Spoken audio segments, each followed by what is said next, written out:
Kelas tingkat 1B akan memaparkan materi mengenai sistem reproduksi manusia. Sebelumnya, perkenalkan saya Zalfar Zahira dan rekan-rekan saya. Perkenalkan, nama saya Salsabila Nur Okatia. Perkenalkan, nama saya Salim Mutiara Rahman. Perkenalkan, nama saya Salsabila Gina Syarani. Perkenalkan, nama saya Marla Zadia Novan. Perkenalkan, nama saya Yohana Benedetta. Perkenalkan, nama saya Safa Andresa Hidayat. Perkenalkan, nama saya Selam Nisa. Perkenalkan, nama saya Sani Ahmad Ramadhani. Selanjutnya, kami akan membahas mengenai sistem reproduksi manusia yang akan dipaparkan oleh Safa. Oke, baik. Jadi setelah apa yang kita diskusikan, sistem reproduksi manusia menurut media belajar yaitu sistem reproduksi manusia yang biologis yang terdiri dari organ dan jaringan dalam tubuh manusia yang berfungsi untuk memungkinkan terjadinya reproduksi. Sistem ini melibatkan organ reproduksi internal dan eksternal, termasuk testis, ovarium, rahim, dan vagina, serta saluran-saluran yang menghubungkannya. Jadi intinya, sistem reproduksi manusia adalah sistem dalam tubuh yang berfungsi untuk berkembang biak atau menghasilkan keturunan.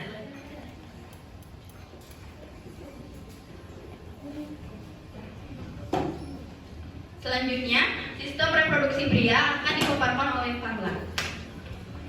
Baik, untuk sistem reproduksi pria ada rangkaian organ yang berperan dalam pembentukan, pematangan, dan penyaluran sel kelamin jantan atau sperma dan hormon reproduksi. Yang pertama ada menghasilkan sel sperma atau spermatozoa melalui proses spermatogenesis. Yang kedua menghasilkan hormon testosteron yang berperan dalam perkembangan karakteristik seks sekunder pria dan dorongan seksual atau libido. Yang ketiga, menyalurkan dan menyimpan sperma hingga siap dikeluarkan dari tubuh melalui proses ejakulasi. Untuk proses ejakulasinya nanti akan dijelaskan oleh teman saya. Lalu yang terakhir ada menghasilkan cairan atau semen dari kelenjar-kelenjar aksesoris seperti vesicula seminalis, kelenjar prostat, dan kelenjar pulboretral yang berfungsi sebagai media transportasi, nutrisi, dan perlindungan bagi sperma.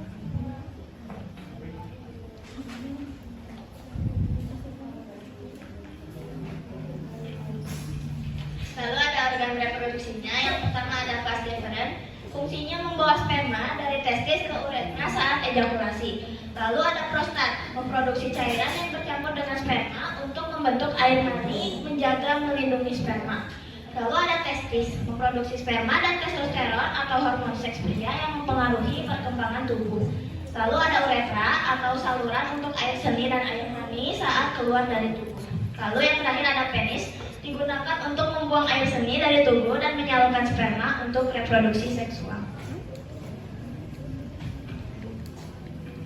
Selanjutnya ada orgasme pada sistem reproduksi. Orgasme adalah puncak respon seksual yang ditandai dengan kontraksi otot-otot genital dan rasa nikmat intens akibat stimulasi saraf pada sistem reproduksi. Pada perempuan, kontraksi ritmis otot vagina, uterus, dan dasar panggul, peningkatan detak jantung, tekanan darah, dan nafas, terjadi pelepasan ketegangan seksual. Pada laki-laki ditandai dengan ejakulasi, kontraksi otot vas deferens, prostat, dan uretra, dan diatur oleh sistem saraf simpatik dan parasimpatik. Sistem saraf yang terlibatnya itu ada parasimpatis, yaitu merangsang ereksi atau lubrikasi. Ada saraf simpatik, yaitu mengatur ejakulasi dan kontraksi orgasme. Lalu ada cerebral atau otak, pusat penikmatan dan pelepasan dopamin. Selanjutnya, sistem reproduksi wanita akan dipaparkan oleh rekan saya, Safa. Selanjutnya ada sistem reproduksi wanita. Sistem reproduksi wanita yaitu rangkaian organ yang berperan dalam pembentukan sel telur, pembuahan, kehamilan, dan kelahiran. Fungsinya yaitu menghasilkan sel telur atau ovum. Lalu yang kedua menyediakan tempat untuk pembuahan dan perkembangan embrio. Lalu yang ketiga yaitu menyediakan saluran untuk keluarnya darah menstruasi. Dan yang terakhir yaitu mengeluarkan hormon reproduksi seperti estrogen dan progesteron. Lalu ada organ reproduksi wanita, ada ovidum atau tuba Fallopi, yaitu jalur untuk telur dari ovarium menuju rahim dan memberikan tempat sperma untuk membuahi. Lalu ada rahim, yaitu atau uterus, tempat telur yang dibuahi ditanam dan tumbuh menjadi janin selama kehamilan. Lalu ada serviks, yaitu memungkinkan darah menstruasi yang mengalir dari rahim dan berfungsi sebagai jalur bagi sperma memasuki rahim.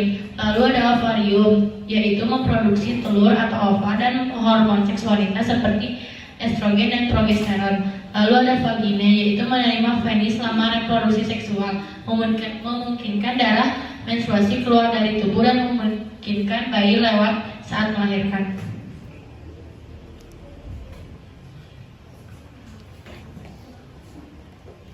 Selanjutnya ada proses reproduksi manusia yang akan dipaparkan oleh Sally.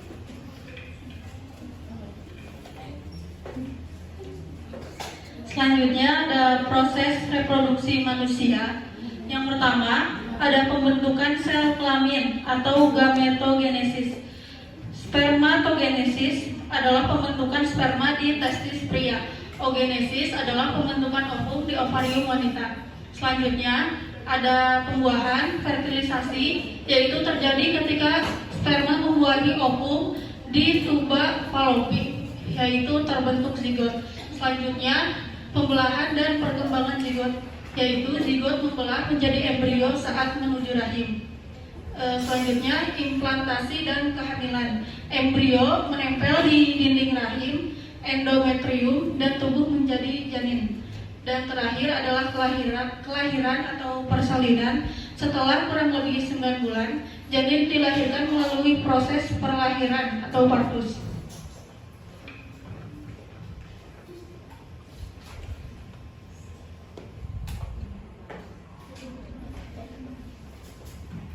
Dan selanjutnya adalah perjalanan sel sperma. Sel sperma melewati berbagai bagian sebelum mencapai sel telur untuk membuahinya. Pertama, dari testis memproduksi sperma ke epididymis, memungkinkan sperma matang, dilanjutkan ke vas deferens, dilanjutkan ke uretra, tempat cairan bercampur, dilanjutkan ejakulasi, dilanjutkan ke vagina, dan ke serviks, dilanjutkan ke rahim, ke ovidum, dan diakhiri dengan pembuahan.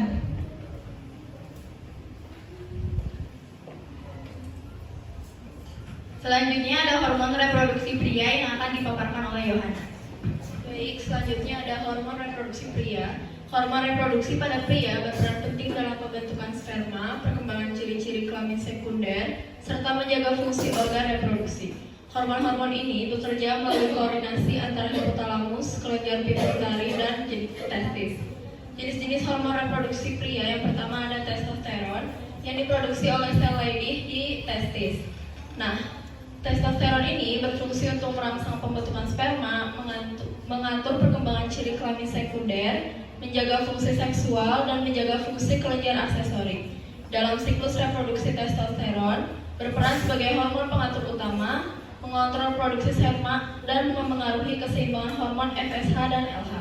Lalu selanjutnya ada follicle stimulating hormone atau FSH, dihasilkan oleh kelenjar hipofisis anterior yang berperan dalam menstimulasi sel Sertoli di testis untuk menyediakan nutrisi dan lingkungan yang diperlukan agar sperma dapat berkembang dengan baik.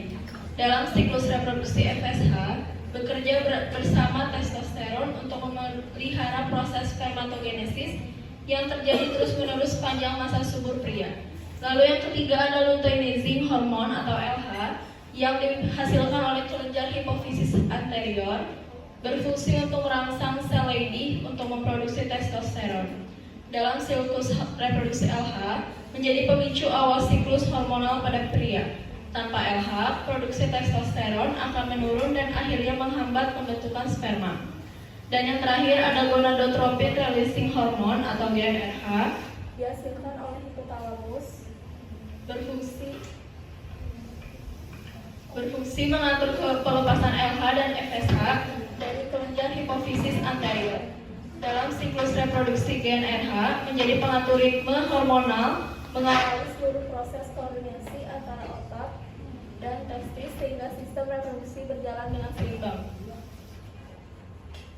Nah, adapun mekanisme kerjanya yaitu hipotalamus menghasilkan hormon GnRH, merangsang hipofisis untuk mengeluarkan FSH dan LH. LH merangsang produksi testosteron, FSH dan testosteron mendukung spermatogenesis. Ketika kadar testosteron meningkat, terjadi mekanisme umpan balik negatif atau negatif feedback ke hipotalamus dan hipofisis untuk menurunkan produksi GnRH, FSH dan LH agar kadar hormon tetap seimbang. Selanjutnya akan ada ejakulasi yang akan disampaikan oleh Sania. Baik, ejakulasi adalah proses keluarnya sperma yang bercampur dengan cairan semen dari tubuh pria melalui penis. Proses ini biasanya terjadi saat pria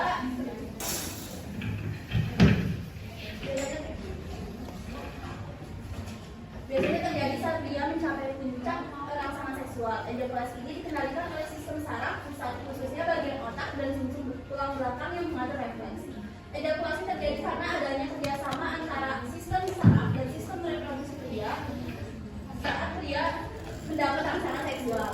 Otak mengirimkan sinyal ke sumsum tulang belakang. Dari situ sinyal diteruskan ke otot di sekitar saluran sperma dan alat kelamin. Selanjutnya ada hormon reproduksi wanita yang akan disampaikan oleh Salsabila Nurrohmansyah.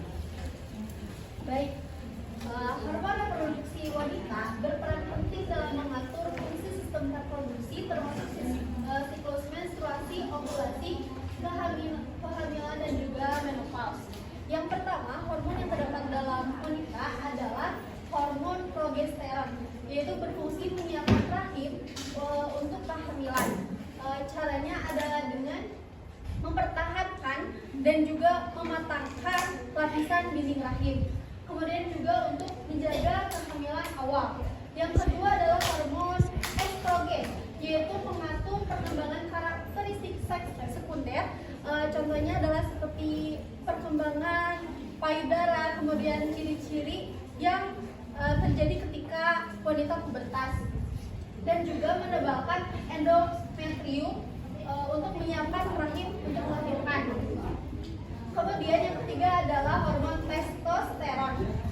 Walaupun hormon ini merupakan hormon utama pada pria, tetapi wanita juga memiliki hormon ini walaupun dalam jumlah sedikit. Fungsi ini terkait mengontrol naik dan turunnya hasrat seksual serta menjaga ovarium agar berfungsi sebagaimana mestinya. Kemudian yang keempat adalah luteinizing hormon atau hormon LH. Hormon ini dihasilkan di kelenjar hipofisis yang ada di hipotalamus pada otak bagian depan.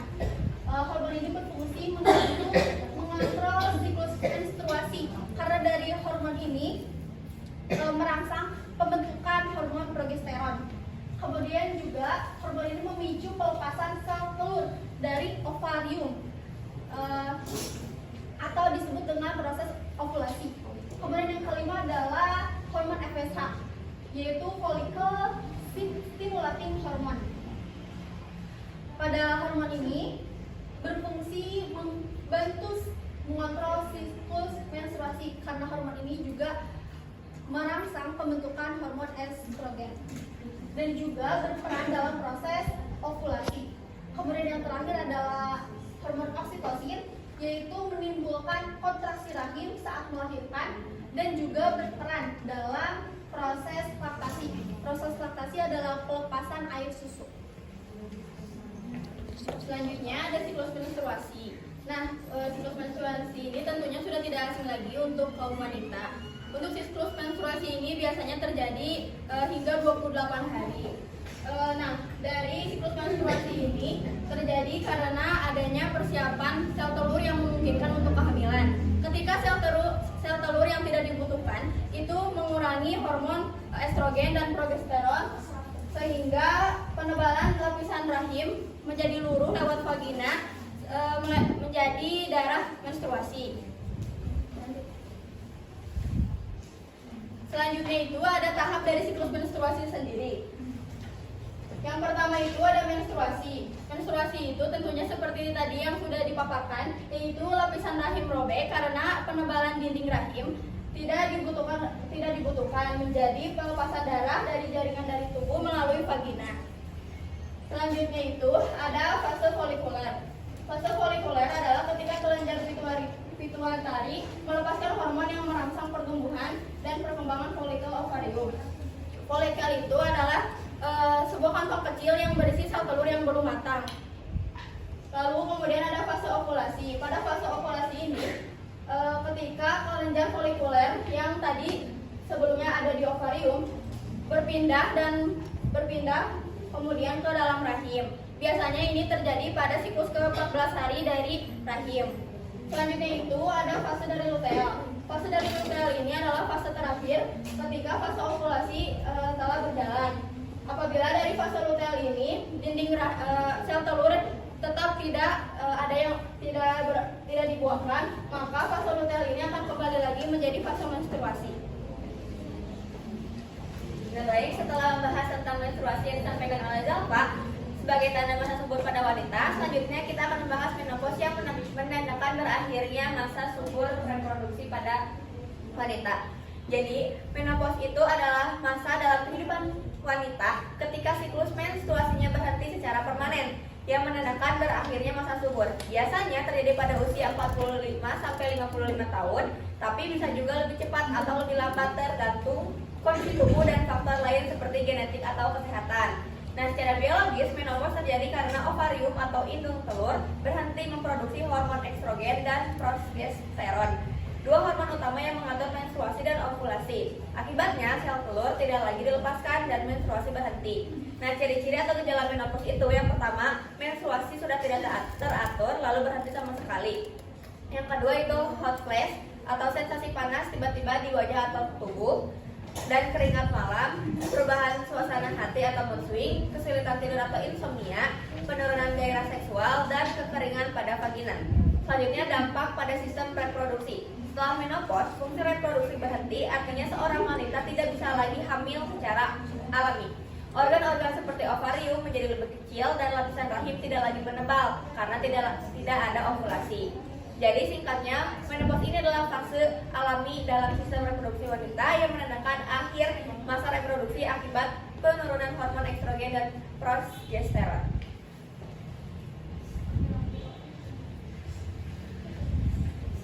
Selanjutnya ada ereksi manusia yang akan disampaikan oleh Farla. Selanjutnya ada ereksi manusia. Ereksi merupakan proses fisiologis normal yang terjadi sebagai respon terhadap rangsangan seksual atau kadang juga tanpa rangsangan secara langsung.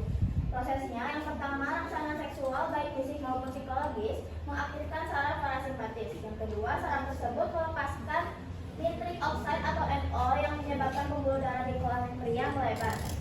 Yang ketiga, akibat dari langkah-langkah sebelumnya, aliran darah meningkat ke dalam dua rongga spons besar di kelamin pria, yaitu corpora cavernosa.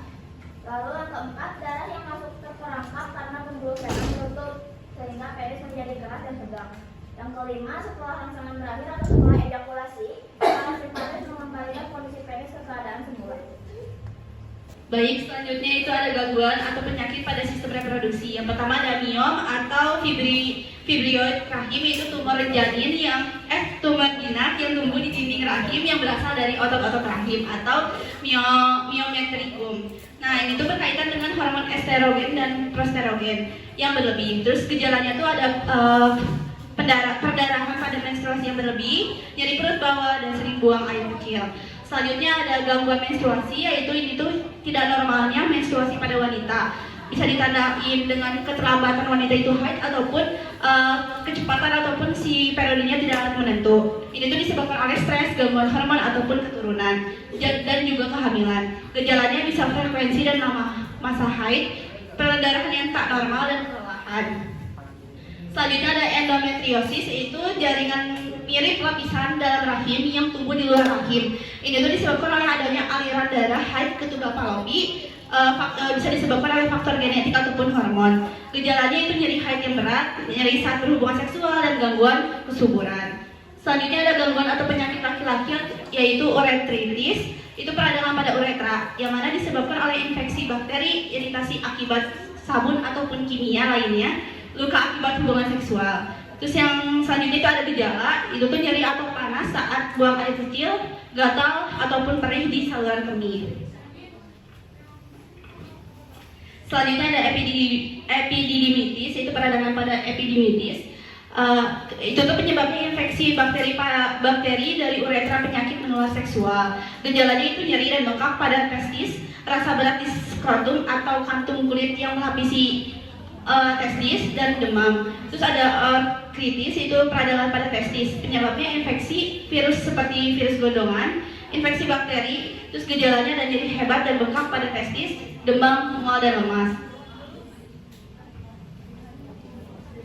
Nah, selanjutnya ada tips menjaga kesehatan reproduksi. Yang pertama itu kebersihan pribadi. Kita harus menjaga kebersihan area genital dengan mencuci secara rutin menggunakan sabun lembut. Hal ini penting untuk mencegah tumbuhnya jamur atau bakteri yang bisa menyebabkan infeksi. Yang kedua itu pakaian dalam yang nyaman.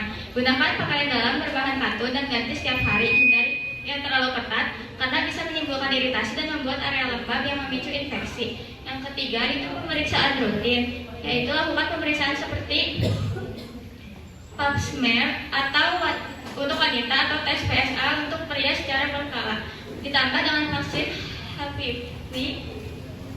Hal ini membantu mendeteksi dini penyakit menular seksual maupun kanker. Terus yang keempat itu seks aman. Selalu praktikkan seks aman misalnya dengan menggunakan kondom dan kontrasepsi seperti pil KB atau IUD. Tujuan untuk mencegah penularan penyakit menular seksual serta kehamilan yang tidak direncanakan. Yang kelima ada gaya hidup sehat, yaitu menjaga pola makan bergizi, rutin berolahraga minimal 30 menit per hari, serta menjauhi rokok dan alkohol. Ini membantu menjaga keseimbangan hormon dan kesuburan. Yang keenam ada kelola stres. Stres juga berpengaruh pada sistem reproduksi. Kita bisa mengatasinya dengan yoga, relaksasi, atau edukasi tentang kesehatan reproduksi agar fungsi ovulasi dan produksi sperma tetap optimal. Yang terakhir ada hindari risiko. Terakhir, hindari hubungan dengan banyak pasangan tanpa perlindungan dan jauhi obat-obatan terlarang. Karena dua hal ini beresiko tinggi menimbulkan infeksi menular seksual dan bahkan infertilitas. Demikian presentasi dari kelompok kami. Mohon maaf apabila ada kesalahan dan kekurangan. Terima kasih. Assalamualaikum warahmatullahi wabarakatuh.